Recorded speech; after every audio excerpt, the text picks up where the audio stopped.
You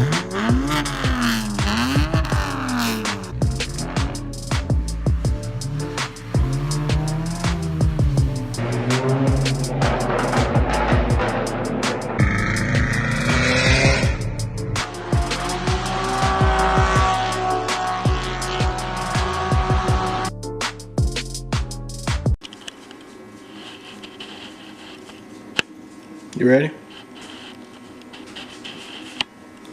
You done recording? Alright. Good.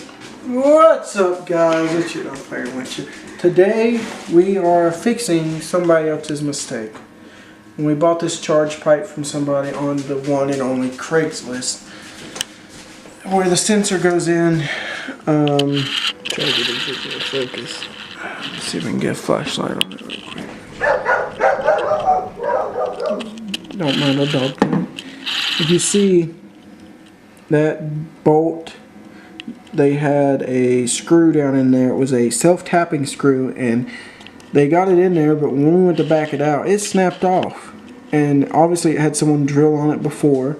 They had a big head on it, so it would cover up the mistake. So when we bought it, I wondered why it came with screws, just didn't check. The head snapped off, and we've been running around very unsafe with zip ties on it. You know, it ain't really unsafe, it's just whack. It's not safe. It's, Yeah. I own the 240. I stuff. can do that. He cannot. He has a BMW, so we're gonna do it professionally a little bit. So we ran out to Lowe's and we picked up this right here. It's a Irwin self-tapping kit.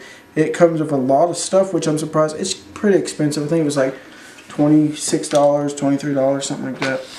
But if you drive a BMW, you can afford it. So. I can't. It came with a variety of drill bits and self-tapping kit.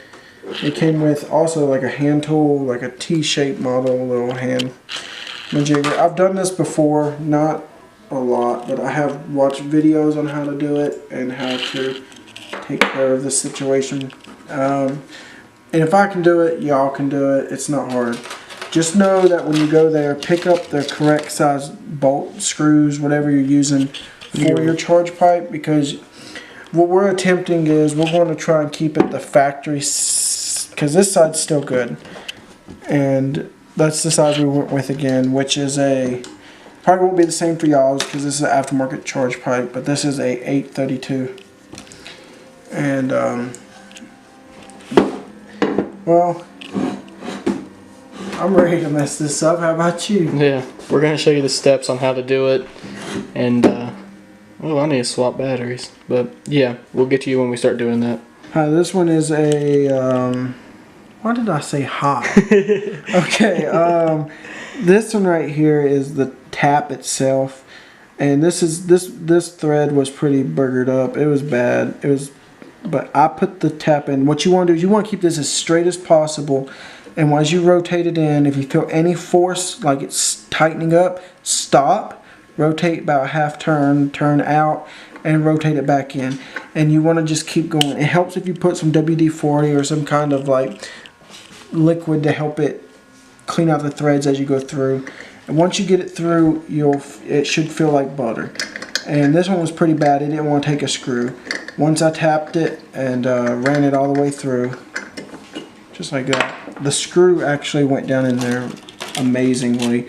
Oh, I caught that. Nice catch. And it didn't want to even thread in at first, and now it goes all the way down. Yeah. It works amazingly. We're going to do this one. You just have to keep the drill. As you see, you want to keep the same size drill bit straight as possible. This helps a lot with a drill press if you have one. We do not. We have the amazing Drill Master from Harbor Freight because our uncle has our nice drill. And you just want to keep it as straight as possible. Have someone hold this. And if you can drill it all the way out, it's going to look all messed up. But use your screws for reference on how deep you need to go.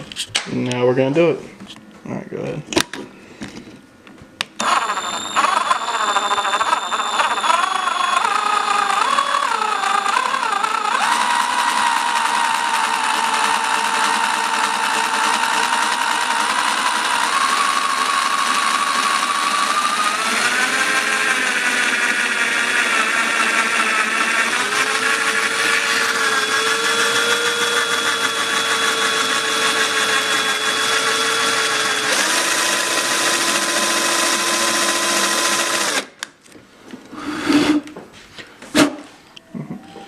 Alright, well, we drilled into it. Well, let me rephrase that. I drilled into it, and I drilled in a little too far.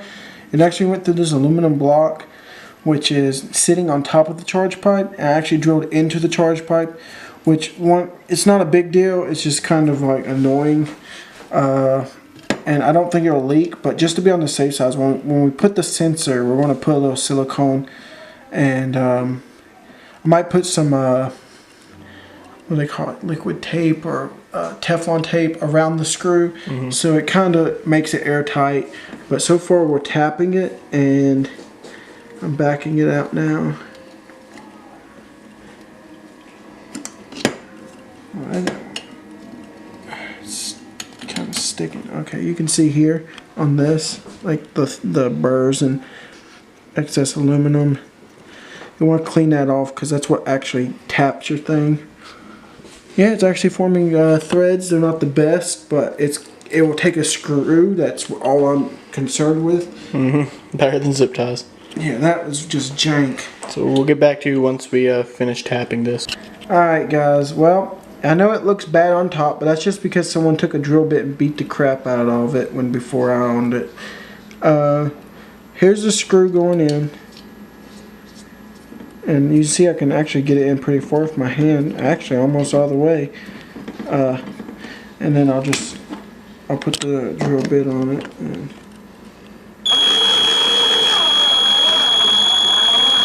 And just like that.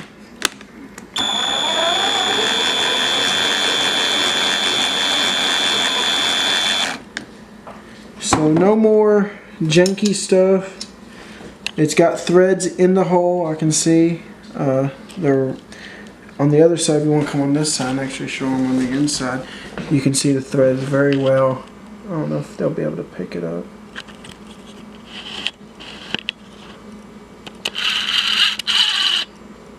Yeah, there it goes. Yeah, you can see they have threads. This kit works really good. I've used other kits with my buddies.